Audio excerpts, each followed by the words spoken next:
You'll murder. Many Cockney words came from languages which were brought into the East End from outside.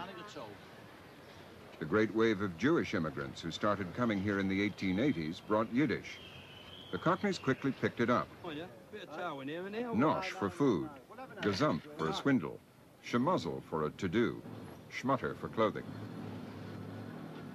One other source of words for Cockneys is Hindustani.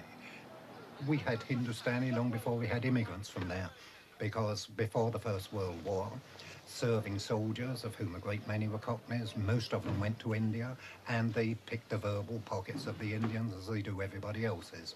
And they brought home words like deco for a look, shufti, which means a look round as well, bakshi for going free, doolally for somebody who's balmy, and quite a number of others.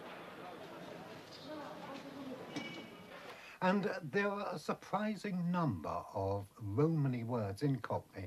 Word that everybody knows is pal for a friend, which actually is the Romany word for brother. Another favourite word for addressing somebody, mush. That's the free job. Pikey mush. Yeah, hello, pikey mush. We call the gypsies pikeys, and mush means face. Hello, gypsy face. Dukes for hands is a Cockney favourite, as in a sentence like, put up your dukes, mate. Of course, when an East Londoner does rise in the world and aspire to the upper orders, the first thing he does is try to change his speech. Yes, indeed. I think anybody who sounds H's and puts on formalised speech is going to be thought of as somebody who's putting it on. He's aspiring above his station, isn't he? Well, again, it depended on the person's own attitude. We didn't mind a man rising in the world, for instance, but if he felt himself superior, then we disliked his accent. This is the whole point about modern Cockney, that it's a working class speech. And it's not just East London speech and South London speech, it's working class East London speech. That's the whole point about it.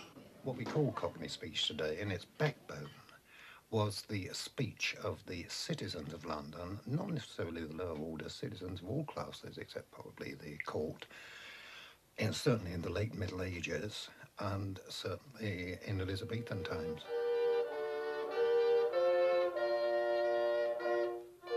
In Queen Elizabeth's reign, a London funeral director, Henry Machin, kept a diary. The spelling mistakes in Machin's diary are vital clues to the sound of Elizabethan London English. When Machin wrote half a hundred in red and white, this is his spelling of half.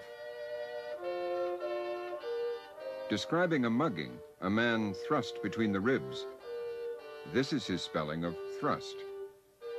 Henry Machin dropped H's off his words because he hardly ever heard the H's sounded.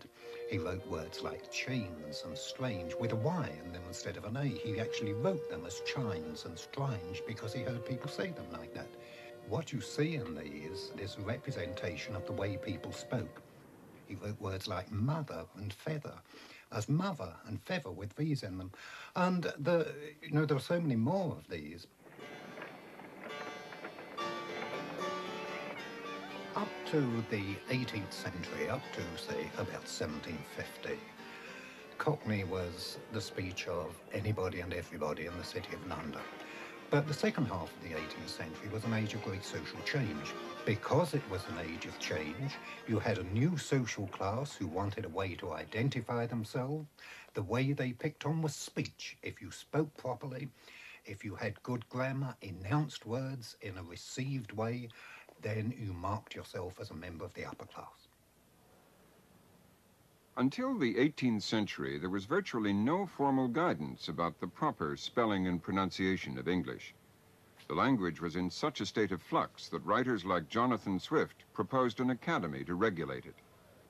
It was not until Samuel Johnson started work on his dictionary in this house that what we now know as Standard English began to emerge. Before Dr. Johnson, writers like Jonathan Swift had warned that English was being corrupted, as they put it, by change. Johnson, a man who raised common sense to the heights of genius, scorned the idea of permanence in language. To believe in that, he said, was to believe in the elixir of eternal life. Yet, paradoxically, the work that was done in this house gave the language its first stabilizing authority, and it's an important milestone in the history of English. The 2 volumes of Johnson's dictionary linked spoken English to a printed standard. Now the educated middle class learnt to speak like the dictionary and scorned the illiterate Cockneys who did not. The dictionary's 40,000 definitions provide the basis of standard English, and its influence has lasted to this day. Dr. Johnson treated English very practically as a living language, with words having many different shades of meaning. Some of his definitions are still miracles of clarity. For example, heart, the muscle which by its contraction and dilation propels the blood through the course of circulation. It is supposed in popular language to be the seat sometimes of courage, sometimes of affection. And some were famously idiosyncratic, like oats, a grain which in England is generally given to horses, but in Scotland supports the people. And describing his own efforts here, a lexicographer, a writer of dictionaries, a harmless drudge. When the harmless drudge had completed this immense labor, his biographer James Boswell remarked that single-handed he had conferred stability on the language of his country. After Johnson, educated people would spell and pronounce words according to the dictionary. Half, not off. Thrust, not frust. Chain, not chine. And so Cockney, the speech which had been the honourable speech of the citizens of London, in a quite short space of time became the speech of the lower orders who lived in the dockside districts of East London. Now, Cockney was treated not as another variety of English, like Scots or Yorkshire, but as bad, inferior, and slovenly.